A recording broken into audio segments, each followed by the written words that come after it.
Paco y el señor Pedro. Don Pedro, vivía en el antiguo centro de la ciudad, en una esquina, frente a la parte lateral de un templo evangélico. Él y su esposa tenían una vieja tienda de abarrotes, pero ya había mucha competencia, pensaban en cerrar, pues ya no ganaban nada, vendían muy poco, ya a sus 70 años, cada día les era más difícil atender la tienda. Y finalmente la cerraron. Vivirían con sus ahorros y con la ayuda de sus hijos. La casa en la que vivían era una de las más viejas de la zona, estaba hecha de adobe y cantera, piso de ladrillo, con techo de teja y plafón de tejamanil y vigas pintados, con cal. Paco regularmente iba a la tienda, con don Pedro, platicaban largas horas, sobre la historia de las casas antiguas, la independencia y la revolución. Pero, la tienda ya estaba cerrada, no se volvieron a ver durante un buen tiempo, pero felizmente se encontraron, en un mercado. Los dos andaban de compras y don Pedro, gustoso, invitó a Paco, a que lo visitara, su casa siempre estaba abierta para él. Paco, empezó a ir frecuentemente otra vez, platicaban de lo mismo, casas antiguas, la independencia, la revolución. Y también de tesoros. Paco, siempre iba a platicar de lo mismo, sin jamás aburrirse. Un día don Pedro, dejó de recibirlo, su esposa estaba enferma, sumamente grave. Frecuentemente sus hijos estaban ahí, había una oportunidad para curarla, tratarla en la Ciudad de México, pero salía muy caro, no tenían el suficiente dinero. Paco, eventualmente visitaba por momentos a don Pedro, decidió convencerlo de que le diera permiso de probar con los aparatos detectores de tesoros, tal vez en su casa hubiera algo. Don Pedro, aceptó como en automático, andaba casi drogado, solo le pidió que lo hiciera de noche, pues durante el día, estaba lleno de gente, sus hijos, visitas, en fin. Paco, esa misma noche llegó a la casa. Y puso manos a la obra. Inmediatamente con la ayuda de don Pedro, empezó por las recámaras, la sala, el comedor, la cocina, el jardín, los patios, pero la recámara de la señora no. Solo faltaba un cuarto lleno de cachivaches, que don Pedro, quedó de desocupar en 2 días, así quedaron. Paco, llegó nuevamente como a la semana. Por la noche, su amigo seguía triste, su esposa, estaba cada día más enferma. Sin embargo, como para entretenerse, se dirigieron al cuarto que faltaba. Ya el cuarto estaba completamente vacío, don Pedro, lo había limpiado y empezaron buscando por el piso. Pero nada. Y ya solo faltaba un muro. En toda la superficie del muro sonó el aparato. Inmediatamente don Pedro, fue por un pico. Paco, empezó a golpear, por todos lados caían monedas de plata. Don Pedro, lloró y se desmayó, en unos minutos volvió en sí, continuaron con el trabajo, eran muchísimas monedas. A Paco, le dio la tercera parte del total, los dos estaban muy felices. Paco, se fue a su casa con su carga, era mucho dinero.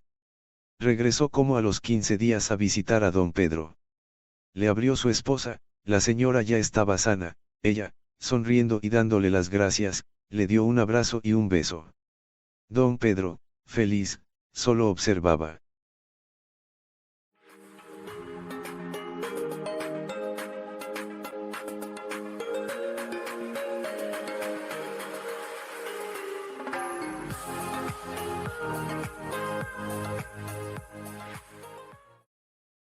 Don Domingo.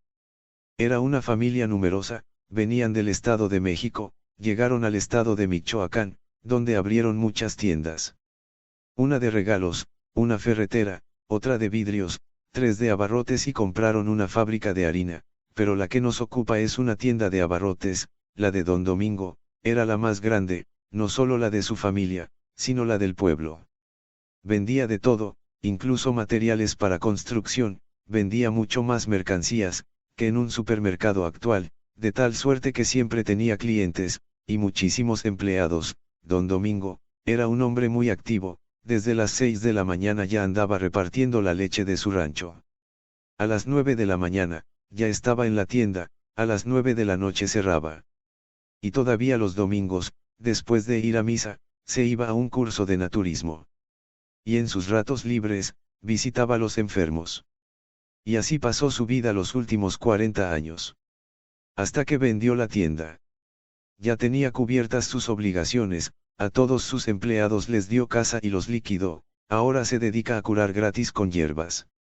Seguía muy activo y tenía que vaciar la tienda para entregarla limpia, sin nada. Un día se quedó solo, en la tienda vacía, mirando los altos focos, pensaba cómo hacerle, para quitar los muebles y las cintas de madera, del único lugar que faltaba por retirar, era el área de las cajas, el área de cobro donde él siempre estaba, que ya existía cuando abrió la tienda.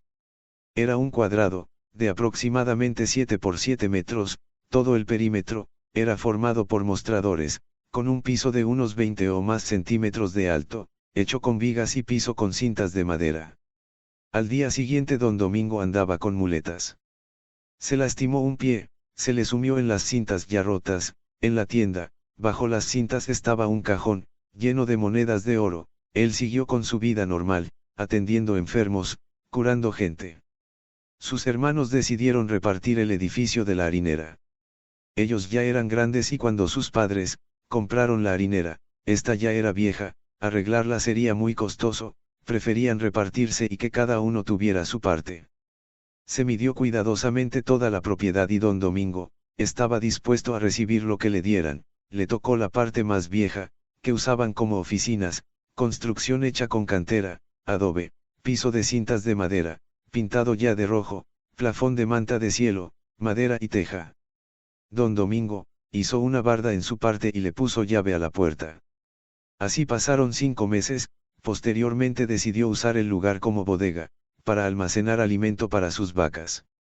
Mandó iluminar bien, estaba admirando, probando su nueva bodega, se le ocurrió pintar todo, arreglar los baños, limpiar y listo, ya tenía una gran bodega. Una noche se lastimó un pie, nuevamente al otro día andaba con muletas. Bajo el piso había vuelto a encontrar monedas de oro. Pero él seguía igual, entregando leche, atendiendo enfermos, curando gente.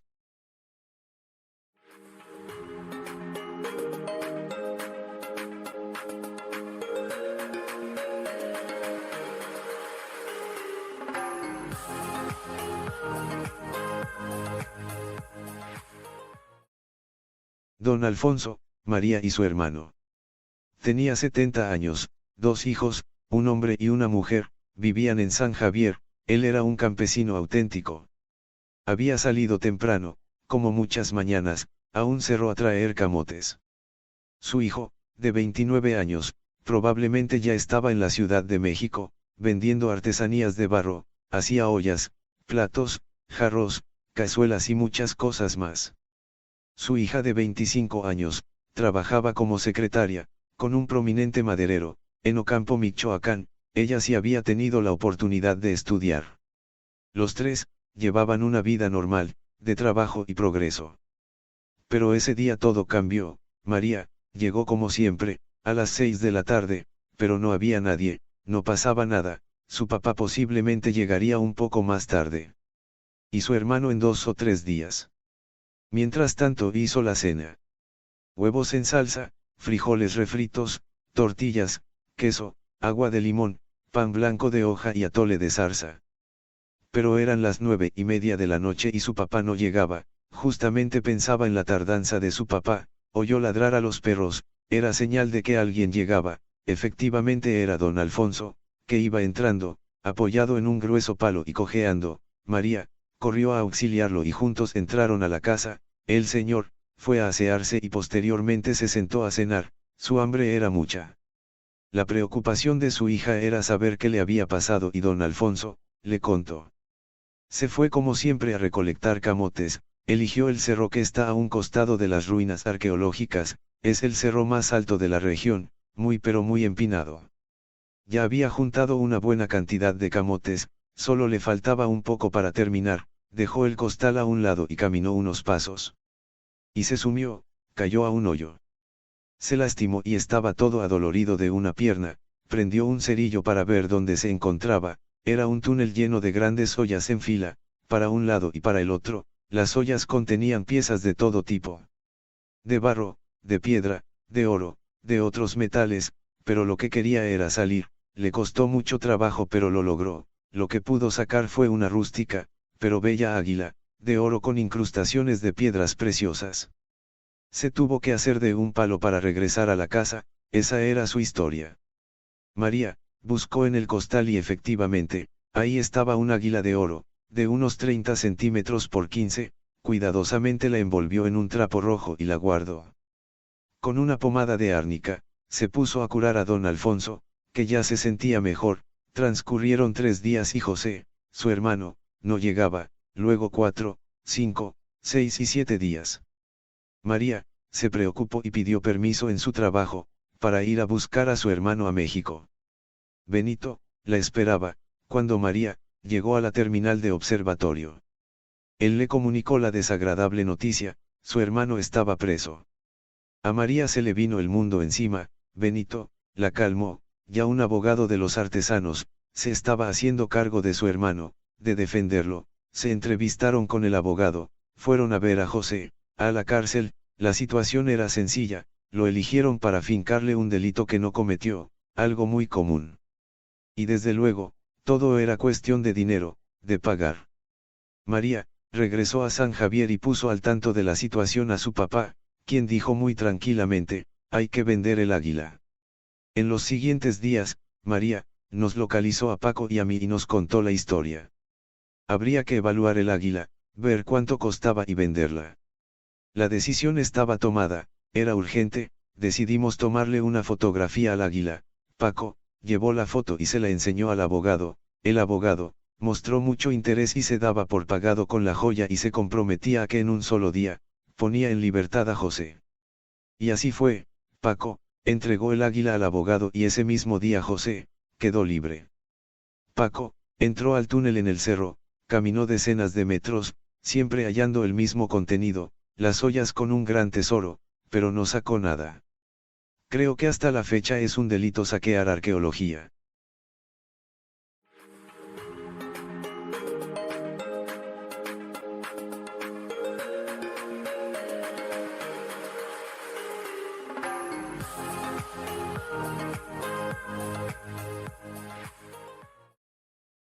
Don Miguel Hidalgo.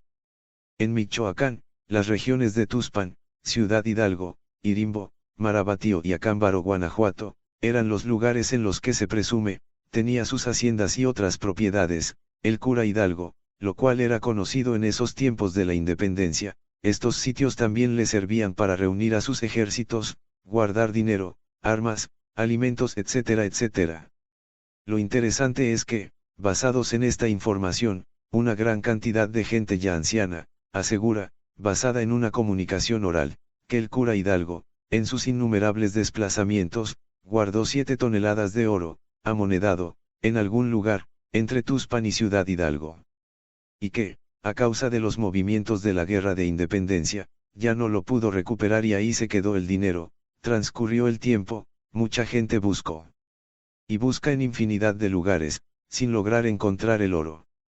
Este gran tesoro se ha buscado en la ribera de los ríos, en las ruinas de algunas antiguas haciendas, en cuevas y en grutas, pues se especula, que por ahí está, en algún lugar de estos. Don Rafael, se tomó muy en serio, el localizar este tesoro y procuró buscar información seria en toda la región. Le sirvió de mucho, que él tuviera parientes entre Tuxpan y Ciudad Hidalgo, también en Tarandacuao, a unos minutos de Marabatío. Allí conoció a unas ancianas, parientes del cura Hidalgo, platicó con ellas, quienes aún conservaban algunos artículos personales, que pertenecieron al cura. Tarandacuao, ahora, es un municipio perteneciente al estado de Guanajuato. Pero además su Santa Madre, que nació por los años de 1890, le fue de mucha ayuda a don Rafael. Ella vivió entre Tuxpan y Ciudad Hidalgo, en un lugar llamado Jaripeo. Sus tíos abuelos le transmitieron información sobre el oro oculto del cura. Don Rafael, buscó durante muchos años, el famoso tesoro. Yo no creía nada de esto. Pero un buen día, en tiempos del presidente López Portillo, llegó sorpresivamente, personal del ejército a su casa y juntos se fueron a las grutas, de Ciudad Hidalgo, en un costado de Jaripeo. Por allí empezaron a buscar el oro. Eran cientos de soldados, camionetas, camiones de volteo, helicópteros, equipo minero, detectores y maquinaria pesada. Duraron 2 meses trabajando, buscando. Y que yo sepa no encontraron nada. Me supongo que ellos sabían algo. Tenían información.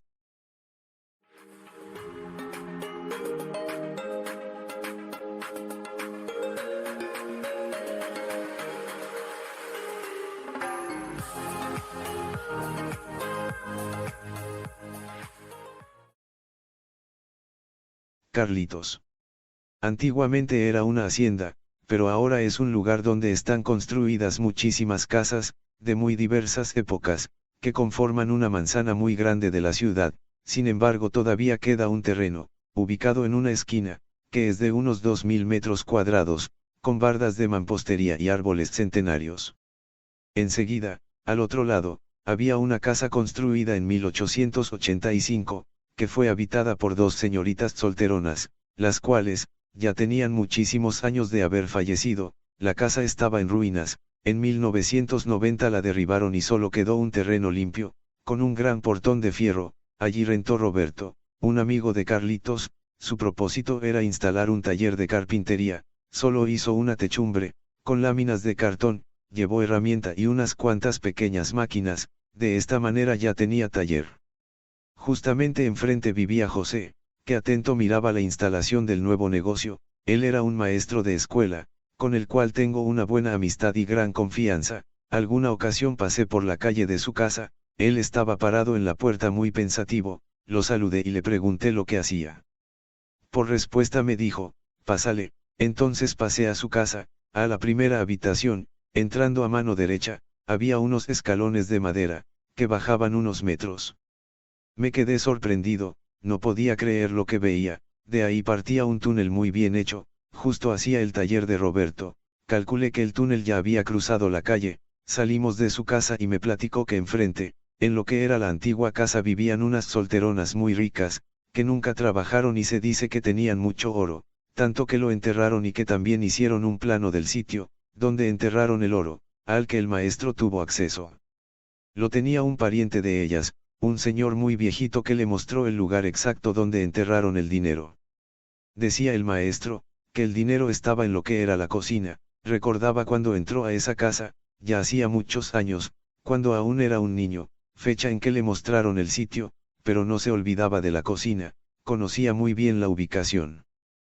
Creía firmemente que el túnel lo llevaría al tesoro. Calculaba que ya estaba más o menos por el portón, tenía que esperar y a ver qué pasaba. Carlitos, que se dedicaba a la venta de madera, todos los lunes llegaba con su cargamento para entregarle a Roberto. Durante un buen tiempo, le estuvo llevando su materia prima cada semana. Carlitos tenía muchos clientes, uno de ellos le pagó con un detector de metales. Se sentía como un niño con juguete nuevo. Se lo presumió a Roberto, que aprovechó. Inmediatamente se lo pidió prestado, para probarlo en su casa. Y así fue. Roberto, que estaba en quiebra, tenía prisa, probó con el aparato en muchos lugares, además de su casa. Pero no halló nada. Mientras tanto el maestro José, continuaba la construcción de su túnel. Cada vez estaba más cercano al tesoro, a la cocina. Por otra parte Carlitos, le pidió el aparato a Roberto. Este quedó de dárselo el siguiente lunes. Un día Roberto, decidió probar el aparato detector, en el taller, pues todavía le faltaban algunos días para entregarlo. Carlitos, como todas las semanas, le llevó la madera a Roberto, pero el taller estaba cerrado. Carlitos fue al día siguiente y el taller continuaba cerrado. Se le ocurrió observar, por una rendija del portón, y vio que ya no estaban las máquinas, solo un montón de madera. Pensó que le habrían robado a Roberto. Le preguntó a José, el maestro, si no había visto algo raro, pero no, todo estaba normal. Decidieron saltar el portón y abrir por dentro. Saltó Carlitos y abrió. Los dos ingresaron al taller y no había nada. En la parte de atrás no había una sola máquina, solamente un gran hoyo. Entre la tierra encontraron una pequeña moneda de oro. Pasaron unos meses y Carlitos no recuperaba su aparato detector, pero le habían informado que Roberto ya estaba en la ciudad en su nueva casa. Y que ahora era un hombre inmensamente rico.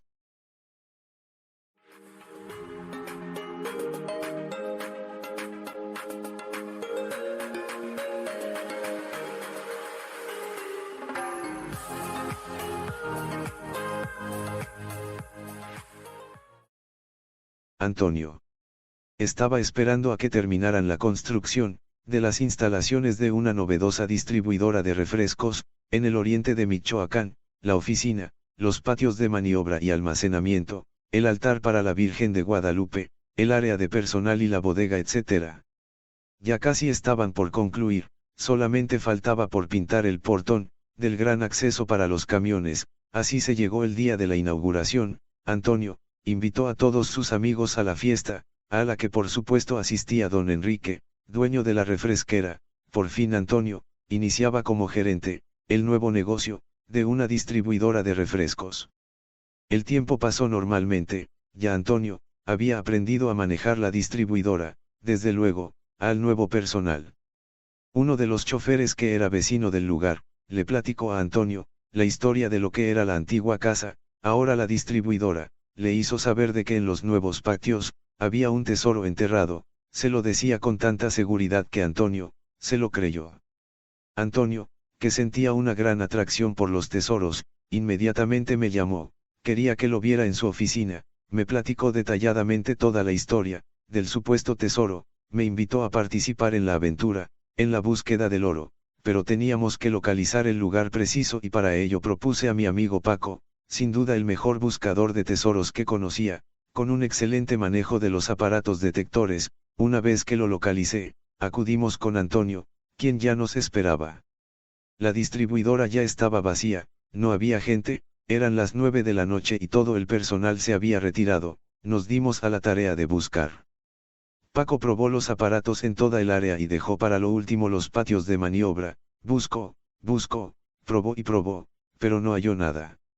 Y había que mover las pilas de cajas de refresco, para que quedara otra área libre en los patios y así poder seguir buscando. Una vez que las movimos, Paco continuó con su trabajo. De repente el aparato empezó a sonar. Paco había localizado el lugar exacto, donde seguramente había oro, pues ya había limpiado el lugar. Es decir, ya había probado con uno de los aparatos, el que hubiera algún otro metal, como fierro, cobre, clavos, fichas de refresco, botes de lámina, etc. Con esa buena noticia nos quedamos contentos. Antonio propuso a Paco excavar el fin de semana, pero Paco tenía un compromiso en Zacatecas. Antonio le prometió que de encontrar el tesoro, le daría su parte proporcional.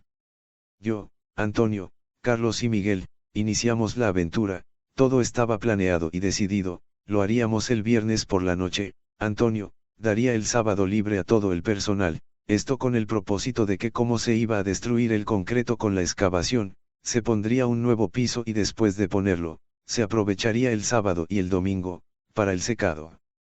Se llegó el viernes en la noche. Ya estábamos todos reunidos en la distribuidora. Además, estaban también 2 albañiles de confianza, que había llevado Antonio, con el propósito de que nos ayudaran a excavar, además para hacer la mezcla y poner de nuevo el concreto. Empezamos exactamente ese viernes, a las 11 de la noche. Primeramente, todos rezamos ante la imagen de la Virgen de Guadalupe. Después Antonio puso música a un volumen tal que disminuyera lo más posible el ruido de la excavación. Iniciamos los trabajos. Pero ya llevábamos 1 metro aproximadamente y no hallamos nada, solo tierra. Y empezaron las opiniones acerca de la profundidad. Que si la gente acostumbraba a ocultar sus tesoros, excavando a 80 centímetros de profundidad, a 1 metro, a 1,5 metros, la verdad es que nadie sabíamos. Decidimos ampliar el área de excavación y hacer el hoyo más profundo. Continuamos trabajando. Tocó el turno a uno de los albañiles y no pasó ni 1 minuto, cuando dijo: aquí hay algo. Y se metieron Antonio y Carlos a ayudar. Limpiaron muy bien y quedaron al descubierto 4 gruesos tablones. Ahí había algo. Antonio intentó levantar lo que al parecer era una pesada tapa. Pero Carlos se lo impidió. Dijo que tenían que prevenir, que quizá hubiera azogue. Ese gas era muy peligroso y propuso que le echaran gasolina al hoyo. Aunque recomendaban usar vinagre para neutralizar el efecto del azogue, pero no tenían. Y según Carlos, también funcionaba la gasolina. Se dieron a la tarea de rociar con gasolina el hoyo. Posteriormente lanzaron al hoyo papeles encendidos, pero no pasaba nada, no prendía. Rociaron con más gasolina, justo sobre los tablones, y de nuevo lanzaron papeles encendidos. Y nada, tal vez la humedad de la tierra impedía que prendiera la gasolina. Y decidido un albañil se metió a intentar prenderle fuego, directamente con un cerillo, pero tampoco pudo, era mucha humedad, lo intentó de nuevo. Y todo se iluminó como si fuera una explosión, el albañil se estaba quemando, llenos de miedo lo sacamos como pudimos, de inmediato llamamos a la Cruz Roja, que en unos cuantos minutos llegó. Ya amanecía y nos fuimos al hospital. Antonio se quedó solo, acompañado por un albañil, aún con el temor del azogue, optó por tapar el hoyo, tenían mucho trabajo que hacer, tirar el escombro, hacer la mezcla para el piso del patio, lo más parecido al original. El asunto empeoró, don Enrique, llegaba el lunes, Antonio, tuvo que tapar con cajas de refrescos el recién hecho concreto, al siguiente día nos vimos todos, el albañil estaba bien. Volveríamos a excavar en unos días. Pero han pasado 16 años y el presunto tesoro sigue ahí. Hace muchos años que Antonio trabaja en Puebla.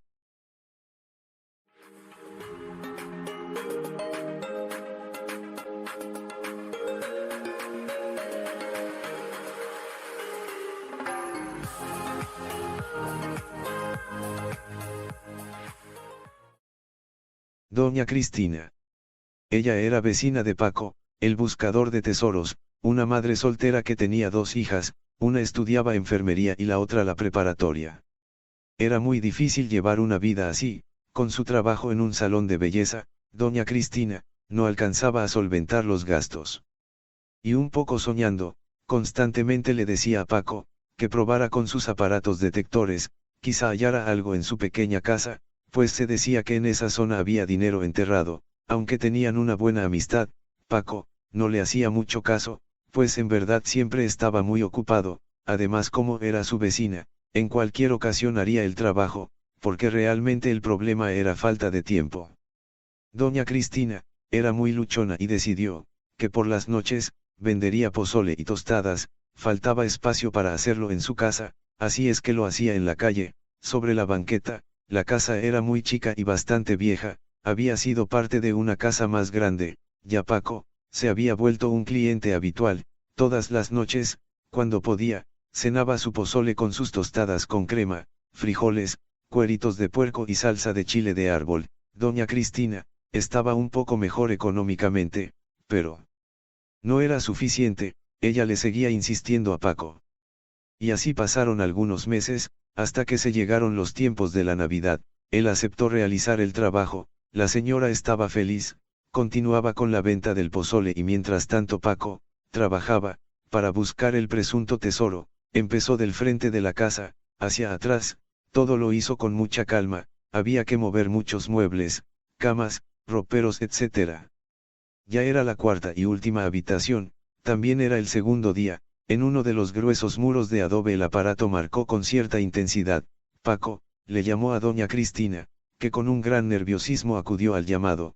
Con un marro empezaron a perforar la pared. Asomó una ollita, la misma que fueron sacando con mucho cuidado. Estaba llena de puras moneditas de oro de 2 pesos. Doña Cristina lloraba y al mismo tiempo reía. Le dio a Paco una bolsita de terciopelo rojo, llena de monedas, de las cuales Paco me regaló 2. La señora compró una vieja casa al otro lado de donde vivía, ahí abrió un salón de belleza propio. Su hija ya es enfermera y la otra ya se casó. Viven bien. Doña Cristina continúa vendiendo sus tostadas con cueritos de cerdo, su pozole y los sabrosos atoles de higo, de limón y de pinole.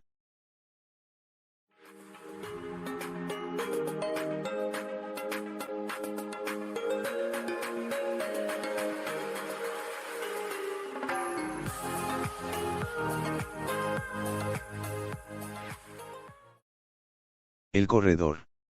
Desde muy pequeñito, Pedro tuvo la firme idea de trabajar en los Estados Unidos, y empezó a ahorrar el dinero que podía.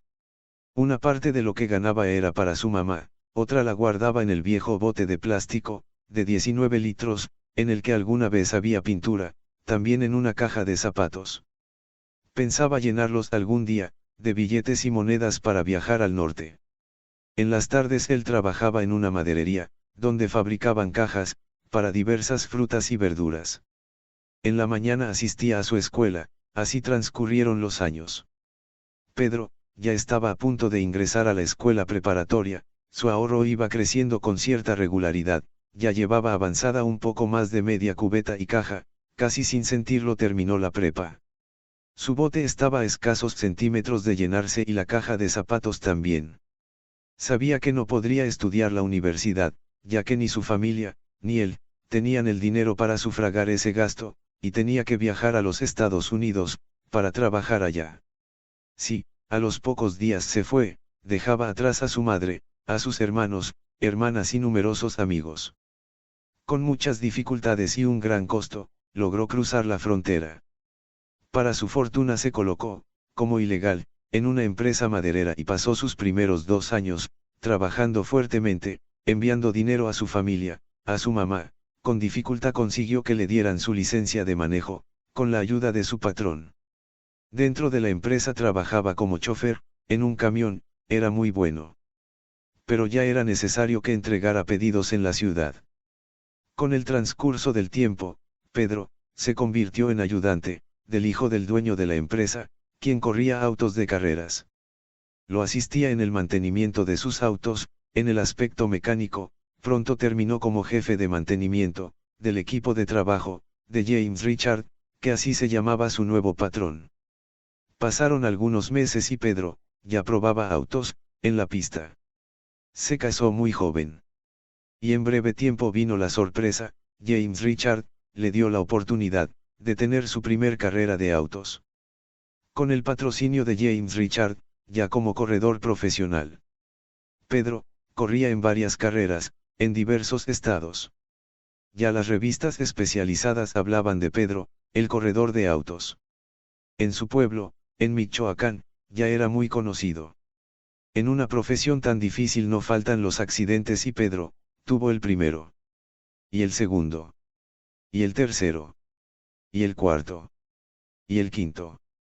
Con el paso de los años, Pedro, regresó a su ya viejo oficio, en el área de mantenimiento, de autos de carreras. Murió, fue enterrado en su pueblo natal, en Michoacán, con todo y las innumerables piezas de platino, que traía en su cuerpo, producto de sus accidentes. Muchísima gente asistió a su sepelio. En su lápida se lee, Pedro, un gran corredor de autos. A Luis, uno de los buscadores de tesoros, le contaron la historia de la vida de Pedro, vivamente interesado, se trasladó a la tierra del ex corredor de autos, llegando a la ciudad lo primero que hizo fue trasladarse al panteón municipal. No estuvo difícil localizar la tumba de Pedro, todo mundo la conocía, estuvo ahí por unos minutos y luego se retiró a buscar a la mamá de Pedro. Ya tenía en mente un plan. Finalmente localizó a doña Juanita, mamá de Pedro, tras larga plática, la convenció de ir a hablar con el presidente municipal, exhumarían los restos de Pedro, para retirarle todo el platino, que representaba una buena cantidad de dinero. El pretexto era que lo iban a incinerar, y que para ello era necesario trasladarlo a Toluca. El presidente municipal no puso ninguna objeción, les prometió que en 3 días estarían listos los permisos, para lo que deseaban hacer. Luis, se despidió de doña Juanita.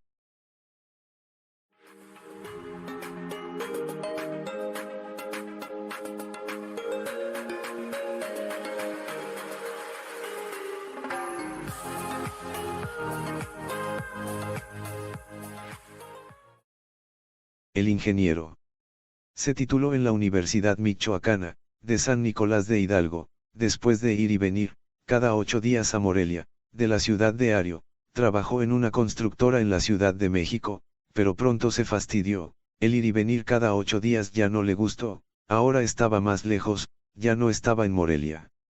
Se llevó a México, a toda su familia, pues tuvo la suerte de entrar a trabajar a la Secretaría de Hacienda y Crédito Público, era un trabajo de burócrata, más estable y mejor pagado, con la fortuna de hacerse miembro del sindicato de la Secretaría de Hacienda, cada día que pasaba se sentía más seguro, amarrado, se casó y ya con 2 hijos, niño y niña, padre, madre y esposa, decidió quedarse a trabajar en la estable secretaría. Siempre quiso ser líder nacional de su sindicato, pero nunca lo logró, como quería ser rico, decidió ahorrar una parte de lo que ganaba, así tendría una buena cantidad de dinero para cuando se jubilara. Ya faltaba poco tiempo, sus hijos ya eran grandes, toda su familia en general llevaba buena vida, vacaciones, seguridad social etc. Todo gracias al sindicato, pero no hay fecha que no se cumpla. Y le llegó el día de la jubilación. Manejaba su gran camioneta en la carretera en su viaje rumbo a Morelia, con toda su familia. Había pensado residir en la capital michoacana y comprarse un rancho, en un municipio cercano. Así lo hizo, se compró una casa y cada 8 días, con toda la paciencia del mundo, se dedicaba a buscar un rancho que le agradara, donde pudiera producir aguacate y hacer una casa de campo. Por fin encontró lo que deseaba, un rancho abandonado de aproximadamente 8 hectáreas, era un rancho con una vieja casa. Un granero, mucho pasto, hierbas y arbustos, pero con agua, había que plantar aguacates. Por fin localizó a los herederos del muy viejo rancho, no lo habían explotado durante mucho tiempo, lo que querían era venderlo. El ingeniero, quería un rancho y este ya era de su propiedad, metió maquinaria pesada para limpiar el terreno, hacer las cepas, para la planta de aguacate e instalar el sistema de riego. Tardó semanas, meses, pero ya tenía huerta de aguacate y la casa, que ya estaba habitable. Solo faltaba rehabilitar el viejo granero. Limpió la parte baja del granero y solo restaba limpiar el tapanco, que tenía un montón de cachivaches, herramientas, aperos de labranza, cajas de madera, de cartón, serrotes, talachos, en fin, subió por la vieja escalera de madera y empezó a ordenar, a clasificar todo, en un solo lugar, ordenó las cajas y pacientemente comenzó a revisar. Una caja con viejos y usados encendedores, de esos que traen inscrito un ferrocarril, una caja con viejos e inservibles cigarros, una caja de veladoras, aún útiles, otras cajas con quinques, muchas cajas con santitos y cruces católicas. Y llegó a la grande y pesada caja de madera, llena de puros objetos de metal, troqueles y troqueles, de santos, vírgenes, cruces, imágenes religiosas. Eran antiguos troqueles italianos, para fabricar medallas. Se llevó unos cuantos troqueles con un joyero, amigo suyo en Guadalajara. Hicieron unas perfectas medallas de oro. El ingeniero se dedicó a lavar, limpiar, ordenar los troqueles. En unos cuantos meses el joyero le llamó. Había un programa de televisión en Estados Unidos, sobre cosas antiguas, al cual podía llevar todos los troqueles y exhibirlos. Tuvo sus problemas para llevar los troqueles, pero lo consiguió. En el programa de TV, le ofrecieron una muy buena cantidad de dinero por los troqueles, pero no los vendió, virtualmente, como en algún tiempo lo deseaba. Ya era rico, pero prefirió fabricar medallas de santitos, en Michoacán.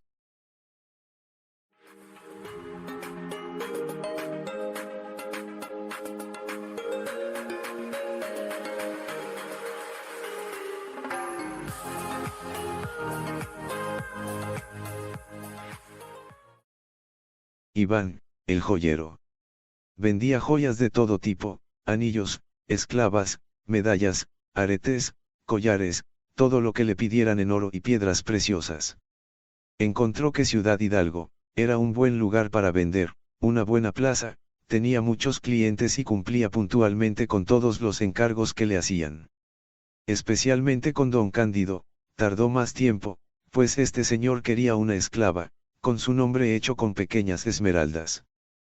Pero realmente lo que a los dos les gustaba más, era platicar de joyas antiguas. Siempre terminaban platicando de otro tema, relacionado con las joyas. En una de tantas entrevistas con don Cándido, este le platicó de un suceso que vivió su abuelo. Sucede que a finales del siglo XIX, murió una mujer muy rica, que, antes de morir, pidió la sepultaran con sus joyas, que eran muchas.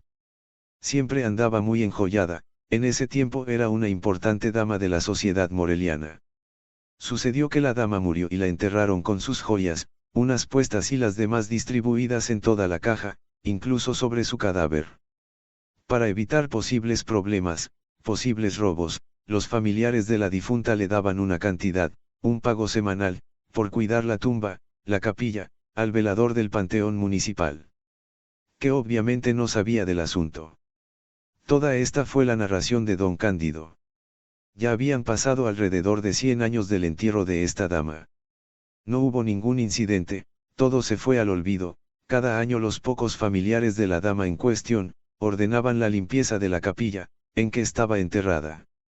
Iván, suspiró y movió la cabeza, la historia lo había impresionado, no era posible que hubiese tantas joyas enterradas. Casi a la semana, Iván, estaba en Morelia, tenía una idea que no comentó a nadie, se dirigió a pedir una investigación a un historiador a la Universidad Michoacana, todo respecto a la dama muerta. Al mes siguiente, le tenían toda la investigación terminada, le entregaron hasta una foto y croquis de ubicación de la capilla, donde estaba enterrada la mujer. El joyero Iván, tenía su plan. Frente a una de las bardas del panteón, rentó una casa y compró palas, picos, barras, focos, cables, tubos etc. Pensaba hacer un túnel, partiendo de la casa, excavando bajo la banqueta de la calle, a la otra banqueta y la barda del panteón y así llegar a la parte ubicada bajo la capilla. Y finalmente sacar las joyas de la dama. Iván, le pidió a su amigo Carlitos, que le ayudara y le contó todo el plan. Carlitos, había estudiado ingeniería civil, podía hacer todos los cálculos, llegar al sitio exacto bajo la capilla, se dieron a la tarea de hacer los cálculos.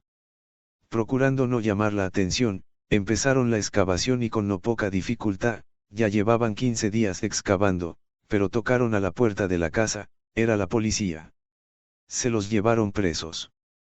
Confesaron que buscaban un ducto de Pemex, para ordeñar combustible. Nunca hicieron saber su verdadera intención, estuvieron detenidos solo 2 días.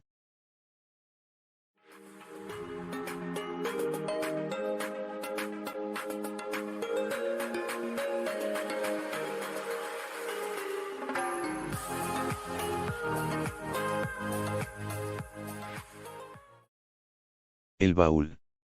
Juan, un ingeniero agrónomo, originario de una población cercana a Uruapan, Michoacán. Luego de egresar de la universidad, se dedicó a buscar trabajo en Morelia.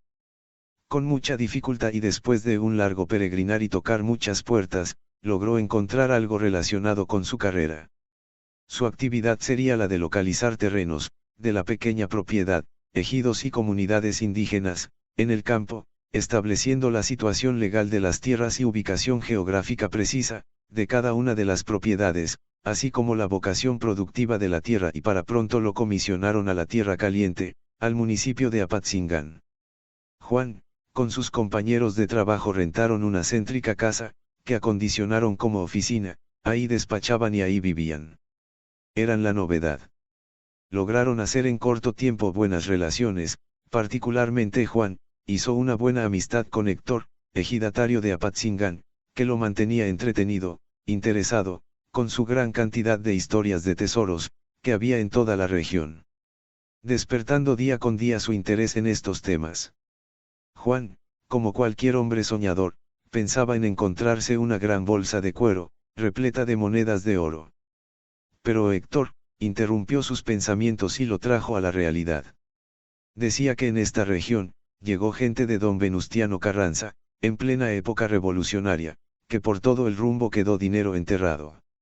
Estaban en pleno campo y llegaban ya a revisar unas tierras, una parcela, el calor y el cansancio ya los sofocaba, eligieron la sombra de un solitario y viejo árbol, para descansar. Héctor, decía que los viejos platicaban, que cercano al árbol había dinero enterrado. Juan, solamente comentó, así ha de ser.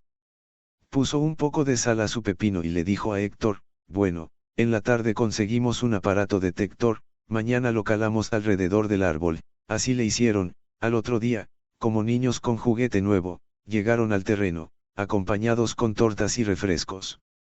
¿Y el detector? Iniciaron la búsqueda. Después de 4 horas, 2 tortas y 2 refrescos, cansados de tanto excavar, con un enorme calor, se fueron a descansar a la sombra del árbol. Al poco rato y rodeados de hoyos, Juan, dijo, solo hacemos un hoyo y ya, es tarde. Hicieron el último hoyo de ese día, en todos, el aparato detector marcó levemente, aunque solamente encontraron fichas, clavos, latas de sardinas y de chiles, un talacho y unas espuelas. Al día siguiente continuaron con las excavaciones.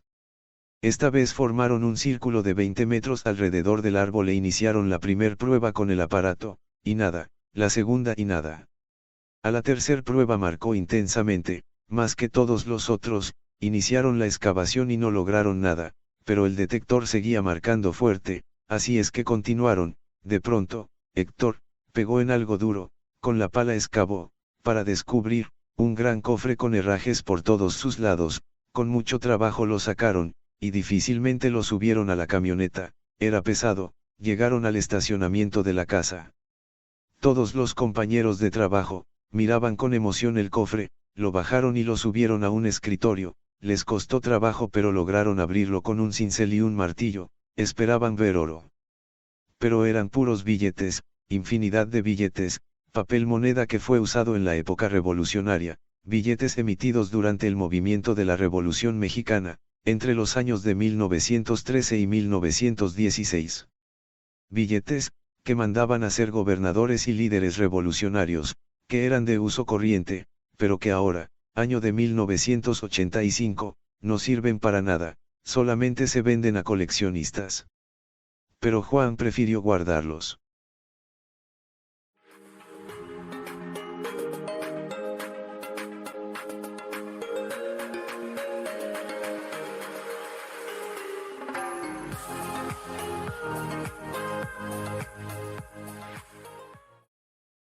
La Quinta.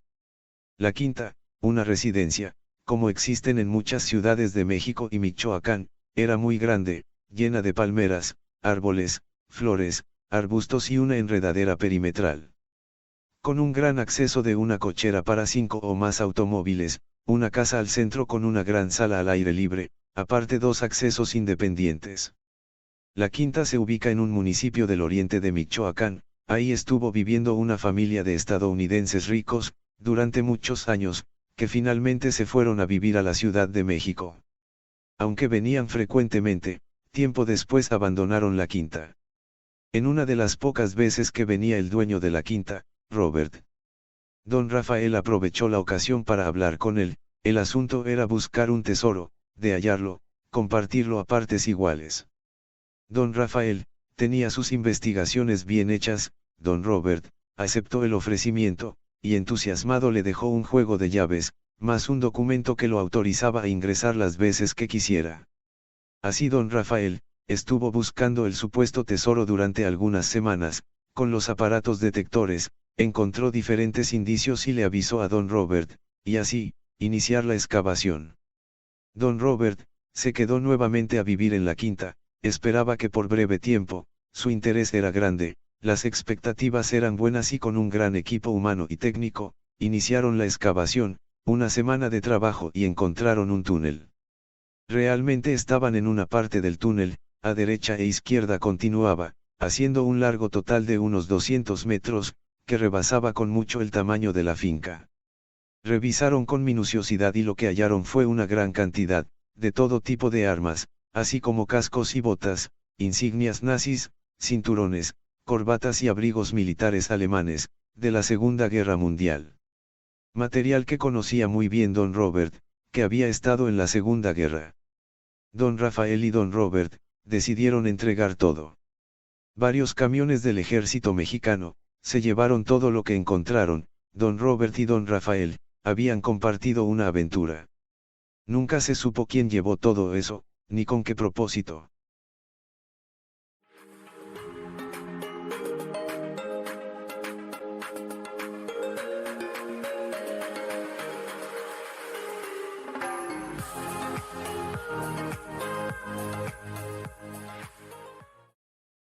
Francisco trabajaba en una de las casas más importantes de la ciudad de Colima. Francisco, de unos 23 años, Teresa, una guapa muchacha de 18 años, un matrimonio y 2 señores adultos, formaban parte del personal de confianza, en la enorme casa, propiedad de don César y doña María. Francisco y Teresa ya tenían un buen tiempo trabajando, casi desde niños. Francisco hacía de todo, aunque principalmente su labor era de mandadero. Teresa hacía las labores del aseo de la casa y ayudaba en la cocina.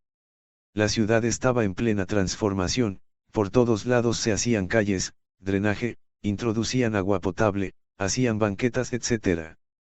Francisco vio la oportunidad de trabajar con una de las constructoras y ganar un buen dinero. Él y Teresa, estaban enamorados, pero les hacía falta dinero para casarse, de tal suerte que les pidió permiso a don César y doña María, para ausentarse durante un tiempo. El permiso le fue concedido, pero no fue tan fácil conseguir trabajo. Él apenas sí sabía leer y escribir y no pudo contratarse directamente con la constructora, sino con un operador de maquinaria. Hacía de todo, compraba las tortas, refrescos, combustible, manejaba la camioneta, en fin era un mandadero, pero con el tiempo se ganó la confianza de su jefe, empezó a manejar la maquinaria, de vez en cuando le permitían hacer pequeños tramos, de las calles y caminos, así pasaron algunas semanas. Mientras los operadores y los ingenieros se reunían, para comer, Francisco, aprovechaba para hacer unas pequeñas obras, para el drenaje, hacía la excavación. En una ocasión apenas había avanzado 10 metros, cuando excavando levantó una gran caja. Y solo veía caer las monedas de oro.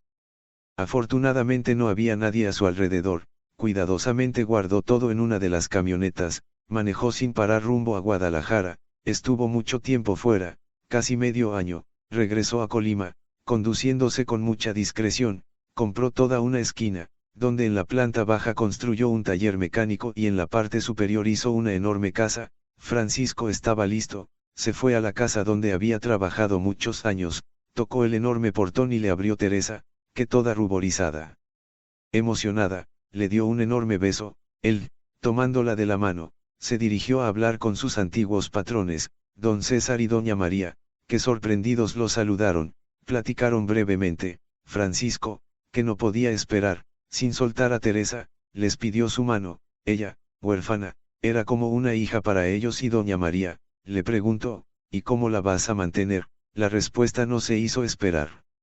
Francisco, le contestó, tengo un taller mecánico grande y una gran casa para mi Teresa. Sus patrones, con una gran sorpresa, aceptaron y al poco tiempo Francisco y Teresa, se casaron y dieron una bonita fiesta. Frecuentemente, mucha gente les iba a ofrecer cuánta cosa se puede uno imaginar. Sabían que Francisco y Teresa, eran ricos, nunca fallaba un viejito que diariamente les ofrecía una vieja hacienda, cercana a Colima. Teresa, queriendo ayudar a este señor, ya de edad avanzada, convenció a Francisco, de que la comprara y la compró.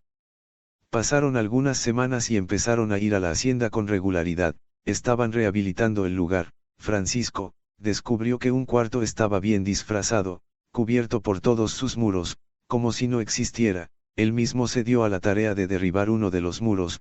Cuando ya pudieron entrar, encontró un carro muy antiguo, crucifijos de oro y de plata, cálices de oro, vajillas de oro y plata y muchos cuadros con motivos religiosos. No cabe duda que cuando Dios nos da a manos llenas.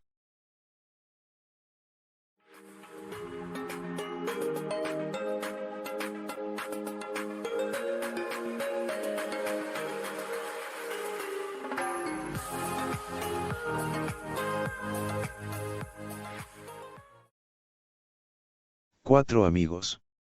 Tocaban el timbre de la casa. Y abrí. Era mi amigo Paco, el que buscaba tesoros, el que manejaba muy bien los aparatos detectores de metales. Llegó justamente al obscurecer. Su urgencia era grande, ya que se hacía necesario salir muy temprano al día siguiente, pues teníamos que buscar un tesoro, ya descubierto, pero que volvieron a enterrar. Y ya habían pasado casi 4 años.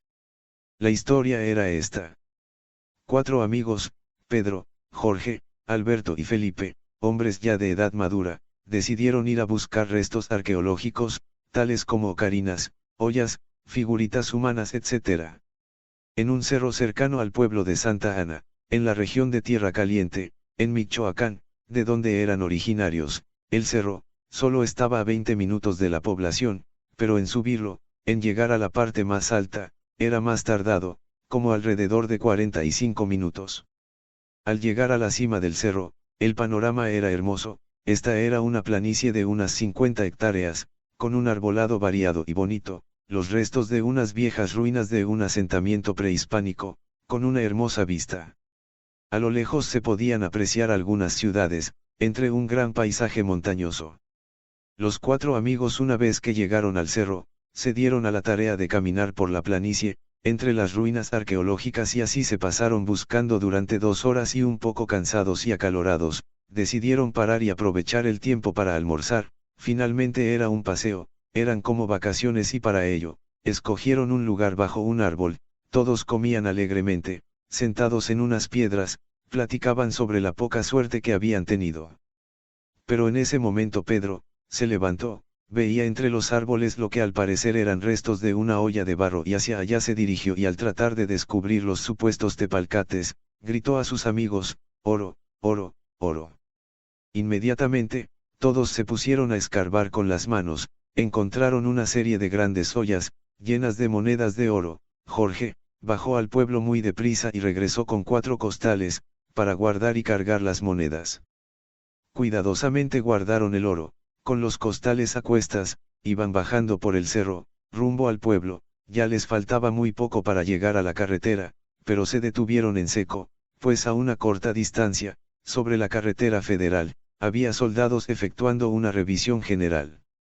Muy discretamente se dieron la vuelta y regresaron al mismo lugar, donde hallaron el oro. Decidieron volver a enterrarlo. Total, finalmente regresarían al día siguiente. Sin ningún problema pasaron la revisión y volvieron a Santa Ana. Al otro día, con cierta alegría, regresaban al cerro, bajaban con su carga otra vez, y faltando tan solo unos 200 metros para llegar a la falda del cerro, en la carretera, veían que estaba de nuevo un numeroso grupo de soldados, haciendo revisión.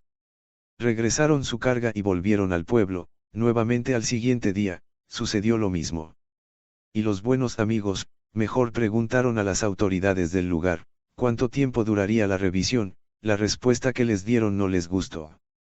Podían ser 15, 30 o más días. El asunto es que ellos tenían que trabajar, en menos de 15 días, Pedro, era el que trabajaba más cerca, a solo 3 horas de camino, en Ciudad Hidalgo. Jorge, tenía que recorrer mucho más carretera, pues trabajaba en Estados Unidos. Alberto, en Tacámbaro, y Felipe, en Morelia. No les era posible seguir en Santa Ana. Todos estuvieron de acuerdo en que se verían en un año, en Navidad. Pero pasó el tiempo y casi se cumplían 4 años y aún no se reunían. Con mucha voluntad y esfuerzo, se pusieron de acuerdo en reunirse, en ese ya su 4.º año. Acudieron a la cita, Pedro, Alberto y Felipe. Jorge nunca llegó, estaba muy lejos. Por lo pronto los 3 amigos se fueron al cerro, con la confianza de que más o menos conocían el lugar. Además Pedro había grabado una marca en un árbol, y se dieron a la tarea de buscar el lugar preciso, donde enterraron el oro, pero no distinguían nada. El panorama había cambiado. También buscaron la marca pero no la localizaron, desde luego ni tampoco el árbol en que la hicieron. Por esta razón decidieron invitar a Paco, para que buscara con sus aparatos. Todos estuvieron de acuerdo en que le darían un pequeño porcentaje del oro. Ese era el trato. Paco me invitó a mí, pero había que llevar comida y una camioneta. Desde luego que acepté. El tiempo apremiaba y entonces nos fuimos a comprar la comida, todo con don José, que era un tendero conocido del barrio, pero faltaba el vehículo, y le llamé por teléfono a mi primo Gerardo, a quien le encantaban las aventuras de tesoros. Claro que él llevaría su camioneta. Ya estábamos listos. Salimos a las 5 de la mañana con rumbo a Santa Ana, a donde llegamos alrededor de las 7, ya nos esperaban Pedro, Alberto y Felipe. En unos minutos todos estábamos en la falda del cerro, cargados con los aparatos detectores, la comida, las palas y los costales. Subimos lentamente y casi a la hora vimos la hermosa planicie. Descansamos un momento y mientras tanto, Paco preparaba los aparatos. Al poco rato ya estaban buscando con los aparatos detectores. Mientras tanto, yo recorría las ruinas arqueológicas. Pasaron más de 2 horas tratando de localizar el oro y no hallaban nada, pero yo sí, encontré una especie de molcajete y una figurita humana y se los obsequié a mi primo Gerardo. Decidimos almorzar y estuvimos platicando por alrededor de 1 hora. Nuevamente regresamos a buscar, en el lugar que Pedro, Alberto y Felipe, más o menos reconocían. Continuamos buscando por media hora más, cuando Pedro nos llamó, pues había encontrado el árbol con la marca. Gracias a eso, todos reconocían mejor el lugar donde habían enterrado el oro. Paco probó los aparatos sin resultado. Inmediatamente Gerardo empezó a excavar, en el lugar que señalaron, pero no se encontró nada, solo los numerosos tepalcates de las ollas rotas, el oro ya no estaba. Bajamos muy callados el cerro, ya en la camioneta rompiendo el silencio Felipe, habló y dijo, ojalá y alguien necesitado haya encontrado el oro. Todos nos quedamos en silencio, al poco rato llegamos a Santa Ana, nos sentamos a platicar en una banca del jardín del pueblo. Felipe, le preguntó a un hombre que pasaba por ahí, hermano, ¿has visto a Jorge por aquí? El hombre le contestó, sí, estuvo todo el mes de noviembre y se regresó al norte, ahora sí se llevó a toda su familia, parece que le ha ido muy bien, dicen que es un hombre muy rico, en los Estados Unidos. Felipe, nos pidió esperar, solo iba a su casa y regresaba, en media hora regresó, traía una gran bolsa con tortas y refrescos, eran tortas de carne de venado con frijoles refritos, crema, aguacate y cebolla y los infaltables chiles miracielo. Comíamos las deliciosas tortas, yo pensaba, no cabe duda de que las penas con pan, son menos.